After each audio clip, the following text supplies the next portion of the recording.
ሰላም ጤና ይስጥልን። በአሁን ሳይሰማ ሰበር መረጃን ይዤ ቀርብ ያለው መጀመሪያ መረጃችን ሰይፉ ፋንታሁን ጉድ ያለበት የአዲሱ የሽምግልና ድራማ ለካስ ትዳር የሚመሰረተው በኪራይ መኪናና በኪራይ ቤት ሆነ ጥሎሽ ሳይሆን ጥሎ መጥፋ የተባለው አዲሱ ፋሽን ምን ያስከትላል? በማስከተል በኩሽናችሁ ውስጥ ያለው ዝንጅብል ተፈጥሯዊ ፋርማሲ መሆኑን ያውቃሉ? በሽታን የመከላከል አቅሙና አጠቃቀሙ ላይ ያለውን አስገራሚ ምስጢር እንመለከታለን። በመጨረሻም አርቲስት ዳዊት አለማየሁ ፀሐዬ እቴሜቴ በተባለው አዲስ ሙዚቃው ላይ ስለመጣበት የብልግና ክስ የሰጠው ጠንካራ ምላሽ የአረዳድ ልዩነት ነው ሲል ምን ማለቱ ነው? መረጃዎቹን በዝርዝር ይዘን ቀርበናል። በሰዓታት ልዩነት አዳዲስ መረጃ እንዲደርሶ የዩቲዩብ ቻናሌን ሰብስክራይብ ማድረግ፣ የደውል ምልክቷን መጫን፣ ቪዲዮን ላይክ ማድረጉን አይዘንጉ። እስከ ቪዲዮ ፍጻሜ አብራችሁ እንድትቆዩ ጋበዝኩ። መረጃውን አድምጡ፣ አብረን እንከታተለው። ክቡር አድማጮች፣ በቅድሚያም ዛሬ በሀገራችን ሽምግልና ሲባል ከቀድሞ ባህላችን ወጣ ብሎ ሌላ መልክ እየያዘ መጥቷል። በታዲያስ አዲስ ፕሮግራም ላይ ሰይፉ ፋንታሁን በቅርቡ እንዳነሳው ከሆነ አብዛኞቹ በሽምግልና ወቅት የሚታዩ ድምቀቶች የኪራይ ናቸው። ይህ ጉዳይ በማህበራዊ ሚዲያ ላይ ትልቅ መነጋገሪያ ሆኗል። ሙሽራው ሽማግሌዎችን ይዞ የሚሄድባቸው ዘመናዊ የቅንጦት መኪናዎች፣ ለሽምግልና ቀን ብቻ ተብለው የሚከራዩ ውድ ቤቶችና ሙሽራው የሚለብሳቸው ድንቅ ልብሶች ጭምር ብዙ ጊዜ የራሱ ሳይሆን በኪራይ የመጡ ናቸው። ይህ ሁኔታ ሽምግልናውን ከእውነተኛ የቤተሰብ ትስስርና መተዋወቅ ይልቅ ወደ ፊልም ቀረጻ ወይም ወደ ድራማ እየቀየረው ይገኛል። ብዙዎቹ የሌላቸውን እንዳላቸው አድርገው ለማሳየትና የሙሽሪትን ቤተሰብ ለማስደመም የሚያደርጉት ይህ ጥረት ትዳር ገና ሳይጀመር በውሸት ላይ እንዲመሰረት እያደረገው መሆኑን ሰይፉ በትዝብት ገልጾታል። ሰይፉ በንግግሩ ለካስ አሁን ላይ ሽምግልና ማለት ጥሎሽ ሳይሆን ጥሎ መጥፋት ሆኗል በሚል አስቂኝ ቁም ነገር አዘል መልእክቱን አስተላልፏል። እንዲህ አይነቱ በውሸት የተገነባ አጀማመር ነገ በትዳር ውስጥ ለሚፈጥረው አለመግባባትና አለመተማመን ትልቁን በር የሚከፍት መሆኑን ህዝቡ ወደ ቀድሞ እውነተኛ ቅን ማንነቱ መመለስ እንዳለበት አሳስቧል። የሌለን አለን ከማለት ይልቅ ባለን መኩራትና እውነተኛ መሆን ለዘላቂ ትዳር ወሳኝ መሆኑን ይህ ታሪክ ያስገነዝበናል።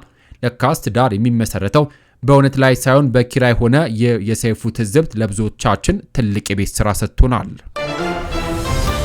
ወደሚቀጥለው መረጃ ሳልፍ ዝንጅብል በኩሽናችን ውስጥ በብዛት የሚገኝ ቅመም ቢሆን በጥሬው ሲወሰድ ግን ያለው የጤና በረከት እጅግ አስገራሚ ነው። በመጀመሪያ ዝንጅብል ለምግብ መፈጨት ስርዓት እንደ ተፈጥሯዊ ረዳት ሆኖም ያገለግላል። ሆድ መንፋት ወይም የማቅለሽለሽ ስሜት ካጋጠማችሁ አንዲት ትንሽ ዝንጅብል ቁራጭ ማኘክ ለውጡን ወዲያውኑ እንድታዩት ያደርጋል። በመቀጠል ዝንጅብል በውስጡ ጅንጅሮል የተባለ በጣም ጠንካራ ንጥረ ነገር ይዟል። ይህ ንጥረ ነገር በሰውነታችን ውስጥ የሚከሰቱ እብጠቶችና የጡንቻ ህመምን በመቀነስ ረገድ ተወዳዳሪ የለውም። በተለይ ጉንፋንና ሳል በሚነሳበት ሰዓት በጥሬው ወስዶ እንደ መድኃኒት መጠቀም የሰውነትን የመከላከል አቅም ይገነባል።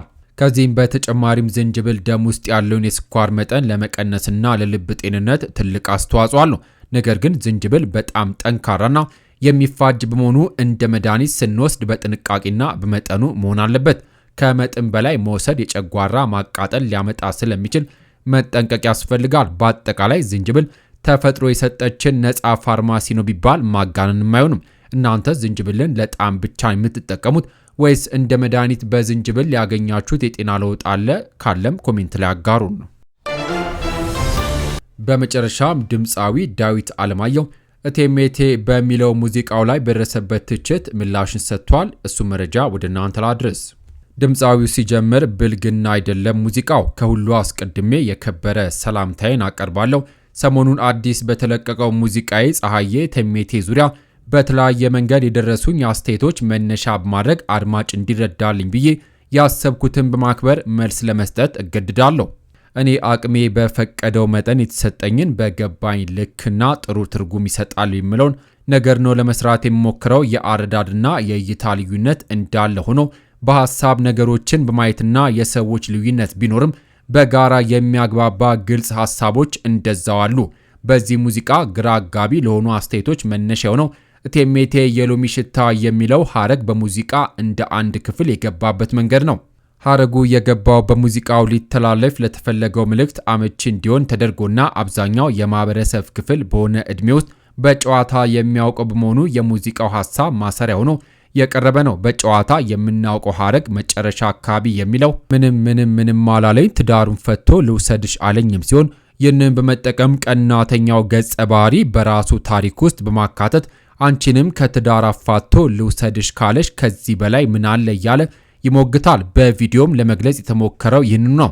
የምንም አይነት ብልግናም ሆነ ያልተገባ ይዘት ያለው ነገር አይደለም። ብዙ የሚባሉ አስተያየቶች በተለያየ መንገድ የመረዳትና ግብረ ገብነት የሌለው ሐሳብ እንደያዘና አድማጭ ጋር ሊደርስ እንደማይገባ ሁሉ አንጸባርቃለሁ። የሐሳቡን ይዘት በተለያየ መንገድ መረዳት ያለና መብት ጭምር ቢሆንም ግልጽ በሆነ ጉዳዮች ላይ ግን የኛል ልዩነት መፍጠር ግን ትንሽ ግር ይላል።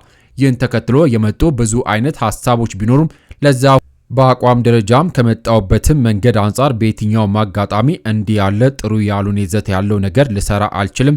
በዚህ አጋጣሚ ላሳያችሁትና ስራችን ላይ ገንቢ አስተያየት ስለሰጣችሁኝ ሁሉ ምስጋናውን አቅርቧል። ክቡራን አድማጮች የዛሬዎቹ መረጃዎች እነዚህን ይመስሉ ነበረ። እውነተኛ ማንነታችን በትዳር ውስጥ ያለውን ዋጋ፣ የዝንጅብል የጤና በረከትና የኪነ ጥበብ እይታዎችን ዳሰናል። እናንተስ በእነዚህ ጉዳዮች ላይ ያላችሁን ሐሳብ ኮሜንት ላይ ጻፉልን። ቪዲዮን ከወደዳችሁት ላይክ ማድረጋችሁን አትርሱ። ለተጨማሪ አጓጊ መረጃዎች ሰብስክራይብ ማድረግ የደወል ምልክቷን ይጫኑ። ከሰዓታት በኋላ በሌሎች በአዲስ ቪዲዮ እስከምንገናኝ በያልንበት የዓለም ዳርቻ ቸር እንቆይ።